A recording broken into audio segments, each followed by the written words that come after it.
So, okay, we're going to do some factoring when a is greater than 0, or when a is greater than 1, and we're going to do something called the slip and slide method.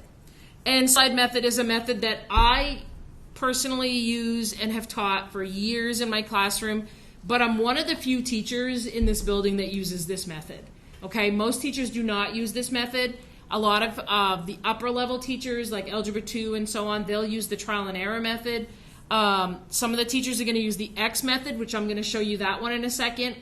A lot of students like the X method, but I do have students that like slip and slide, and that's why I'm going to teach both. So this first one is called the slip and slide method. And it's actually very, very easy if you know how to factor a trinomial. But again, you have to be able to factor that trinomial, which is what we did at the beginning of the class. And so before we do that, I want to remind you that if my trinomial goes positive, positive, then both of my factors are positive. If it goes negative, positive, then both of my factors are negative. If it goes positive, negative, my trinomial that is, then one factor is positive and one is negative. And if it goes negative, negative, then one is positive and one is negative. Because again, a negative product of two terms has to have opposite signs. A positive product has the same signs, and it's whatever the middle term is determining what my two signs are. So if I look at this one here, it goes plus plus.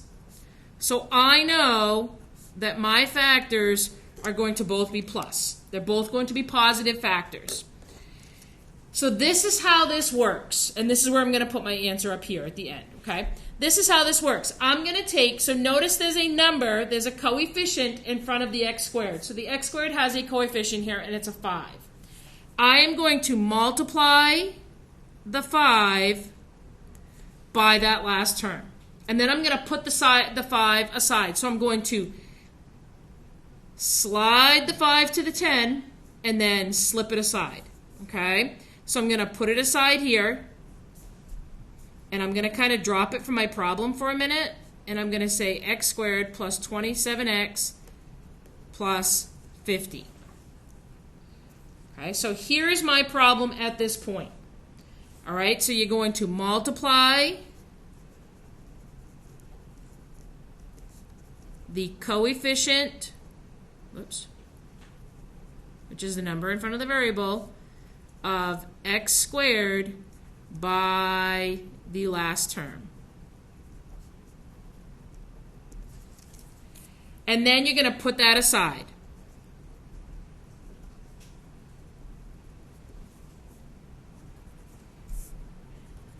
Okay, so we put it aside for later.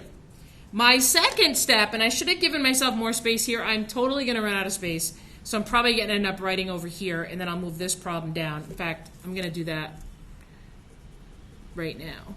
I'm just going to use this space, then I'll do problems after. My second step is I'm going to factor my new trinomial.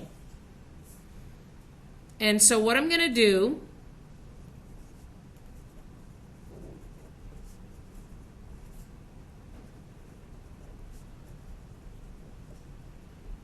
is I'm going to factor this trinomial.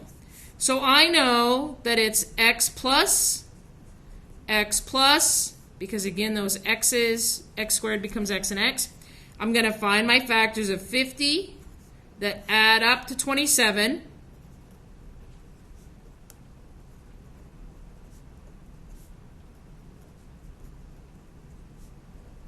That add up to 27. So 1 and 50, 2 and 25, there they are right there. 5 and 10. And so I've got 2 and 25. And I'm going to put those in right there. So now I'm going to bring this over here. Because again, I ran out of space. Because I wasn't thinking when I made these guided notes that I wanted to write all these steps up. So now I've got this, and I've got this 5 that I put aside earlier. So what I need to do, this is not my answer.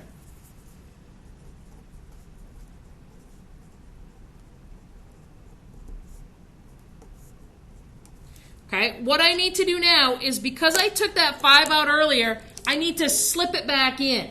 Okay, so I need to slide it underneath. Slide the coefficient of the x squared under each of the factors.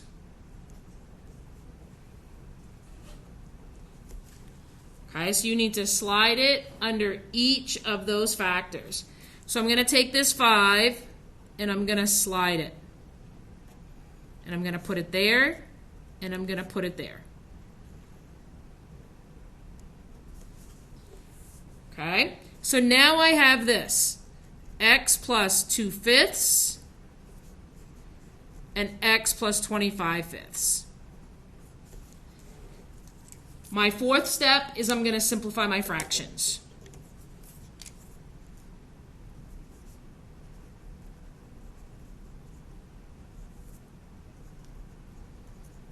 If there are any. And that does say fractions. It doesn't look like it, but it does. So I cannot simplify this one. I'm just going to write it how this way. It's still not my answer yet. But 25 over 5 is 5. And then my last step is anything in the denominator gets slipped in front of the variable.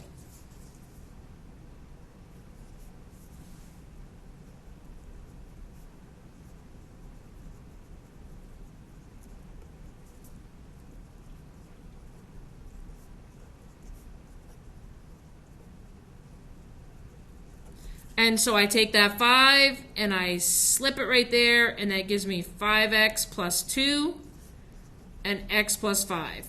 And that is my answer. So yes, it takes a while to do. And you know, and I've said this before, that Algebra 1, we're at the stage that our answers are not something that we're going to get in one step. We now need to do several steps to get an answer. The last thing that you really, really want to do is check your oil and then use the F word first. F word. So you're going to foil, but you're going to go backwards with foil. You're going to kind of start with the oil. Okay, so we're going to go check my oil. So the outer, which is 25x, and the inner, which is 2x, equals 27x. And yep, that's that number right there. And then I'm going to check my last term, which is 2 times 5, which is 10. Yep, right there. And then I'm going to use the F word, which is 5x times x, which is 10x squared, or 5x squared, I'm sorry, not 10. 5x squared, which is right there. So I know I did the problem correctly because my answer works out. So yes, it's a lot of work. It takes a lot of steps. But now I'm going to show you the X method, and I think some of you are going to really like the X method better. Okay, so I'm going to do the X method, so no, don't panic right now. Okay, not that anyone should panic anyway. But let's, I'm just going to fix this real quick. Okay. We're going to do the X method now, and then we're going to do a couple of problems that you can kind of choose which one you think you like better. All right? So here is how we do the X method. We are going to start our X method by drawing an X. Okay, so we're going to draw a giant, basically a giant X. Maybe not giant, but... Okay, so there's my first step. Draw an X.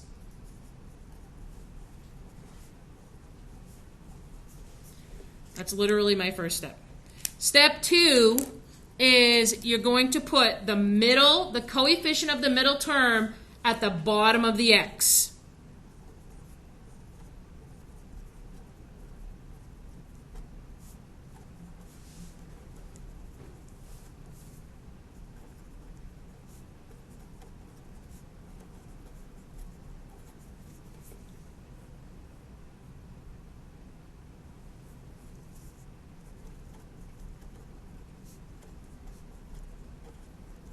So this 9 right here is going to go right there. Okay? The product of the coefficient of the first term and the last term goes at the top of the x. Okay, so multiply the coefficient, which again is the number in front of the variable, of the first term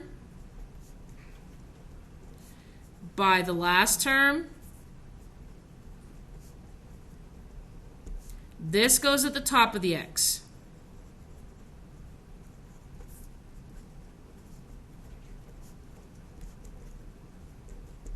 So we're going to say 5 times negative 2. And we do want to be careful of the signs there. And I'm going to put my negative 10 right there. Okay?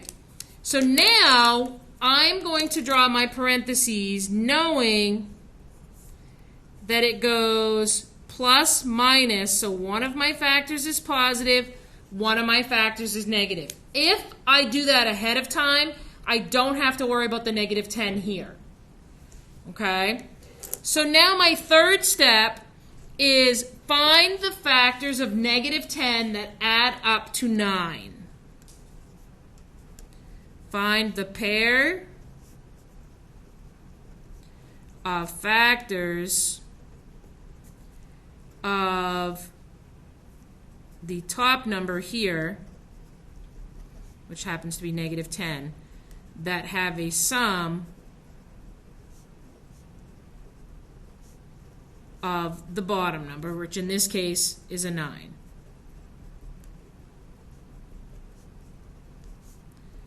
Those numbers go on the sides of the x.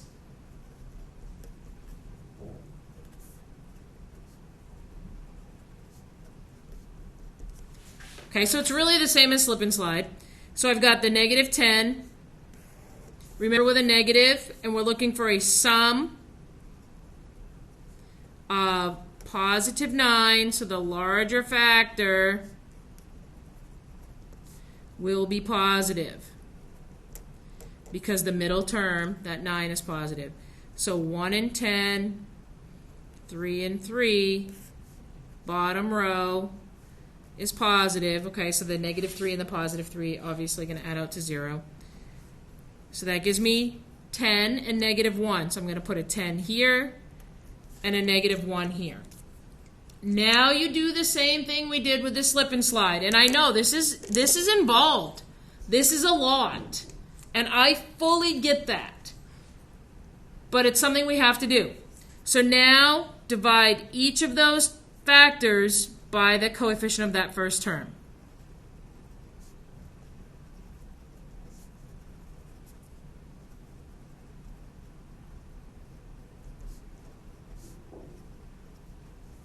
Oops, first term. So I'm going to put that 5 in there. Simplify your fraction. Okay, so now I've got this x here that I've got 2 and negative 1/5 here, negative 10 and 9. Okay, so just because I simplified my fractions, negative 1/5 stays as negative 1/5. So now what I've got is I've got x plus 2 and x minus 1/5. Just like I did in the slip and slide, that fraction, this 5, has to go in front of the x. So it's x plus 2 and 5x minus 1. Check my oil. Okay, negative 1x plus 10x. Well, that equals 9x, so that works. 2 times negative 1 is negative 2. That works. And then 5x times x is 5x squared, and that works.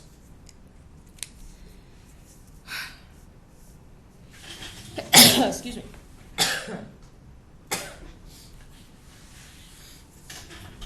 I think I'm good. It's a lot. A lot of steps, isn't it? And I wish that there weren't as many steps, but unfortunately, there are. And we're going to do a couple more problems in a second.